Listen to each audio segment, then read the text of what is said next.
Hyderabad central university పక్కన ఉన్న 400 ఎకరాల భూమి విషయంలో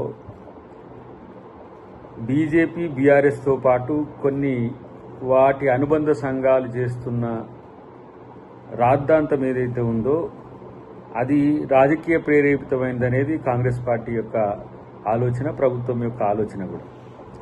ప్రధానంగా విద్యార్థులకు, విద్యా వ్యవస్థకు నష్టం జరిగే కార్యాచరణ ముఖ్యమంత్రి గారు ఎప్పుడు కూడా చేయలేదు, చేయడు కూడా. అయితే ఇక్కడ సమస్య ఏంటంటే, ఒక ప్రైవేటు భూమికి సంబంధించి ప్రభుత్వం రోషయ్య గారి నుంచి మొదలు పెడితే కిరణ్ కుమార్ రెడ్డి గారు కానీ, అంతకుముందున్న రాజశేఖర రెడ్డి గారు కానీ ఆ విషయాల్లో ప్రభుత్వ భూమి ఏ విధంగా కాపాడాలనే ఉద్దేశంతో హైకోర్టులో, సుప్రీంకోర్టులో కూడా పోరాడి ఇప్పుడు ఆ భూమిని సాధించిన తర్వాత యూనివర్సిటీకి అది ఆనుకొని ఉండడం వల్ల అది యూనివర్సిటీ భూమిగా, యూనివర్సిటీ అధికారులను కూడా ఎందుకు ఇన్వాల్వ్ చేసింది ఆ రోజు అంటే, యూనివర్సిటీ విద్యార్థులకు, యాజమాన్యానికి తెలవాల్సిన ఉద్దేశంతో ఆ రోజు అగ్రిమెంట్ టైంలో వాళ్ళని పెట్టడం కూడా జరిగింది.